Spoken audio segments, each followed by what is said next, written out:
मुंह के अंदर छाले होना, कैंसर होना, ब्लीडिंग होना, दर्द होना, ट्यूमर आना, घाव होना, राइट। तो इन परिस्थिति में कैसे उसको ठीक करना है, इस पे बात कर रहा हूँ। उसको छेड़ना नहीं, पहले तो बायोप्सी कराएंगे तो छेड़ेंगे, सर्जरी कराएंगे तो छेड़ेंगे, जितना छेड़ेंगे वो बढ़ेगा, छेड़ने से वो बढ़ता है, तो छेड़ना तो है नहीं।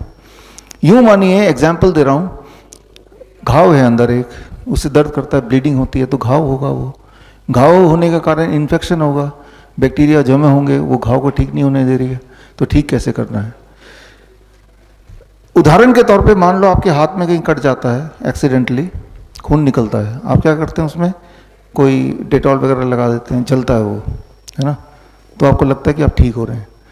तो अगली बार जब कट जाए तो उसकी जगह आप कोई वेजिटेबल जूस, पालक का जूस, चुकंदर का जूस, व्हीट ग्रास का जूस आपने उसमें डाल दिया ताज़ा, तो आप देखेंगे कि वो घाव बड़ी तेज़ी से हील होगा और जलेगा भी नहीं।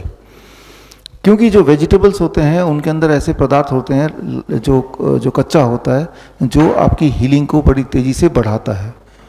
इसके उलट कर लेते हैं, मान लो कहीं पे आपके कुछ कट गया चाकू से, ब्लेड से, और आप रोज़ सुबह शाम दोपहर 3 बार नमक मिर्च तेल डालेंगे, तो कितना समय लगेगा उसको ठीक होने में, कितने दिन लगेंगे, ठीक नहीं होगा। ठीक होता है रात भर में, तो सुबह फिर नमक मिर्च तेल डालेंगे, फिर नमक मिर्च तेल डालेंगे, तो ठीक कभी नहीं होगा, है ना। तो ये आपको ऑलरेडी पता है कि कहीं घाव है तो नमक मिर्च तेल वहाँ नहीं आना चाहिए। अब जब आप मुंह से खाना खा रहे हैं जहाँ पे ऑलरेडी घाव है, उस खाने में अगर नमक मिर्च तेल है तो वो ठीक कभी नहीं होगा, कभी भी ज़िंदगी में नहीं होगा। आपने देखा, उल्टा वो घाव बढ़ता जाएगा, वो ट्यूमर बढ़ता जाएगा और आपकी दिक्कत बढ़ती जाएगी। तो ऐसे पेशेंट को, जो आपने अभी बताया, हम बोलते हैं raw liquid diet, vegetable juice, fruit juice, vegetable smoothie, fruit smoothie, coconut water, nut shakes and fermented probiotic drinks. तो यही आपकी डाइट है। लिक्विड क्यों है? चबाते ही दर्द होगा, दर्द का मतलब घाव बढ़ रहा है, चबाएंगे वो हिलेगा धुलेगा, वहाँ लगेगा कुछ, वो घाव फैलेगा। जिस तरह से जहाँ पे आपको कट जाता है उस जगह को छेड़ते नहीं हैं आप। अगर कोई फ्रैक्चर होता है तो उसको वैसे का वैसे ही हाथ रखते हैं, उसको रेस्ट की ज़रूरत है, मूवमेंट की ज़रूरत नहीं है, मिनिमाइज्ड मूवमेंट की ज़रूरत है। ठीक उसी तरह से आपका जो अंदर डैमेज हो गया तो उसको भी रेस्ट की ज़रूरत है, लेकिन खाना तो है, नहीं तो पेट कैसे भरेगा। तो liquid raw liquid diet number 1। Number 2, कोई भी तरह का केमिकल मुंह में ना जाए। टूथपेस्ट से आप करते हैं ब्रश, तो वो केमिकल है, तो उससे वो बढ़ेगा, तो टूथपेस्ट यूज़ ही मत करो। अपने लिए टूथ पाउडर बनाइए, it's called neem tooth powder. नीम के पत्ते का पाउडर, नीम के छाल का पाउडर इक्वल क्वांटिटी में मिला लिया, एक डब्बे में भर लिया नीम टूथ पाउडर।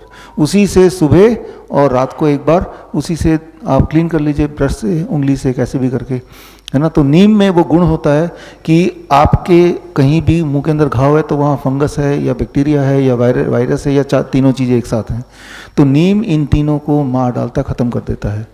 और साथ में नीम के पत्ते का पाउडर आपके वेट अनुसार, मान लो हर 10 केजी में 1 ग्राम, तो 50 केजी का आदमी 5 ग्राम, 1 चम्मच लिया, आधे कप गर्म पानी में घोल के पी लिया सुबह सुबह खाली पेट। जब ऐसा करेंगे तो आपके जो पूरे बॉडी की इन्फेक्शंस हैं या इन्फ्लेमेशन है वो कम होने लगेगा। आपको कैसे पता चलेगा? आपकी बॉडी हील होने लगेगी, जहाँ दर्द है दर्द कम होने लगेगा, राइट। आप में से कई लोगों ने पूछा आपके कहीं कहीं बॉडी में दर्द है, या कई लोग ऐसे हैं जिन्होंने पूछा सुबह जब उठते हैं तो बॉडी में दर्द होता है। तो दर्द है तो इन्फ्लेमेशन है। दर्द को कैसे ठीक करें? नीम के पत्ते का पाउडर, जैसे मैंने अभी बताया, इस तरह से लेना शुरू कीजिए, 3 महीने लीजिए, हफ्ते में पता चल जाएगा फ़र्क, लेकिन लीजिए फिर भी, है ना। तो इन्फ्लेमेशन बॉडी से चली जाएगी, तो जहाँ भी दर्द है, दर्द कहीं भी हो सकता है, तो वो दर्द धीरे धीरे ठीक होने लगेगा। क्यों ठीक होगा? इन्फ्लेमेशन ठीक हो रहा है, इन्फेक्शन ठीक हो रहा है। इन्फेक्शन ठीक होगा तो घाव ठीक होगा, चाहे वो इंटरनल घाव मुंह का हो या कहीं और बॉडी के पार्ट का हो।